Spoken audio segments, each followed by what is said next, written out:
When it comes to triathlon, it's good to set out some clear goals and track progress frequently along the way.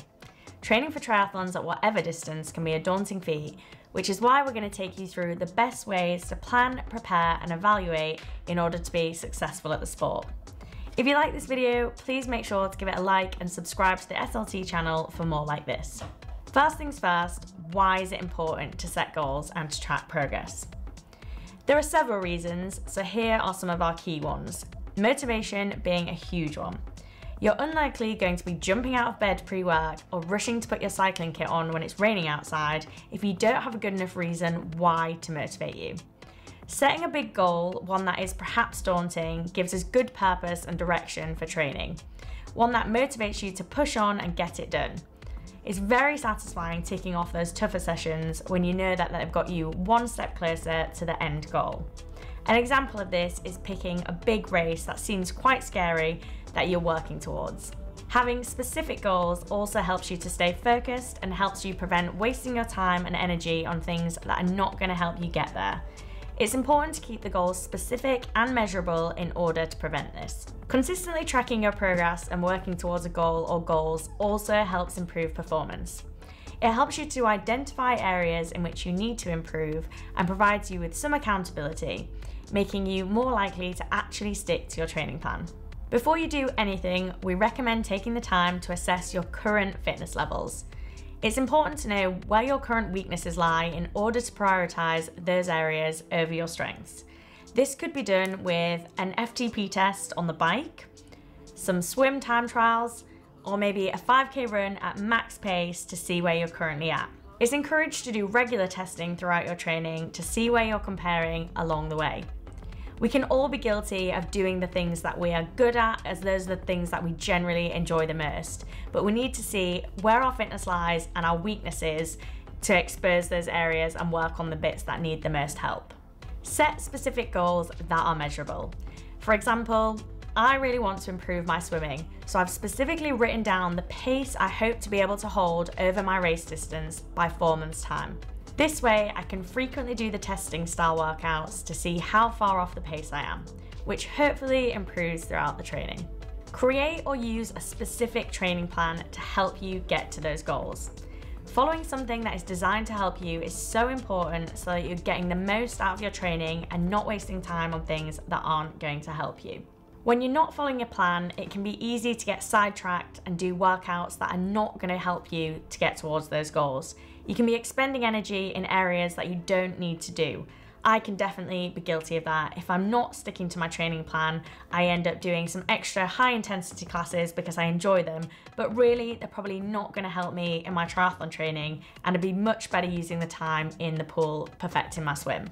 Another great reason for using a plan or even a coach is to know when to take the dedicated rest and recovery days. When we're doing it ourselves and not following something, we can feel that pressure to do something every day, and that can often lead to burnout or even injury. When following a plan, most plans would factor in appropriate rest days and adequate recovery to ensure we're really getting the most out of our training. Keep a log of your training so that you can easily track your progress and compare where you started from and how it's going along the journey. Personally, I like to use apps such as Garmin Connect, for example, so I can look back at what I've been doing, but you can simply make a spreadsheet or keep a written training journal with all the information of your key sessions. This is good to look back and have an idea of what pace you were hitting a few months ago compared to what you are now.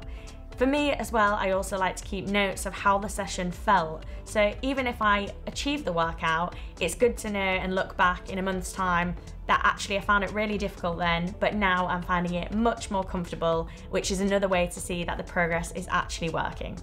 We have a few tips to help keep you accountable and motivated when it does come to your training, which we find really helps. Laying out or preparing all your kit the evening before your session is a great one. It means you're organised and committed to the training. It takes away any unnecessary stress in trying to locate things in the morning. I also find it makes me much more likely to do the session. I definitely feel guilty if I wake up and ignore the kit that's laying out for me. It kind of makes me feel like I've got no excuses.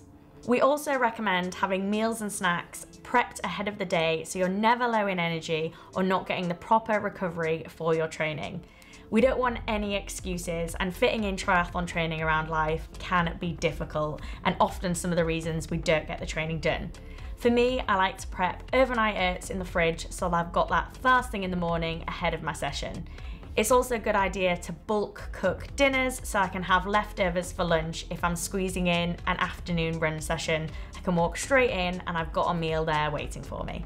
Finally, make sure you are celebrating the small successes along the way throughout the training journey. The race is actually the fun bit at the end, and most of the hard work is done in the months leading up to it with all the sacrifices, all those miles and all those early starts you put into training. We need to make sure we are giving ourselves a pat on the back for all that hard work. Another thing to mention is that not everything goes to plan all of the time. Life can get in the way, work can get busy, or social plans can crop up, and they are often more important. The aim and our main tip is to be as consistent as possible so it doesn't matter if you miss the odd session here or there. Triathlon training is supposed to add value to our life, but we're not supposed to feel guilty or making huge sacrifices all of the time. We need to make sure we're enjoying it along the way, so don't feel bad if you miss the odd session. Even the pros have to sometimes. We hope you found this video useful, and we would love to hear what big goals you're working towards this year. So let us know in the comments, keep us posted how you're getting on along the way, and we'll see you on the next video. Don't forget to like and subscribe to the channel.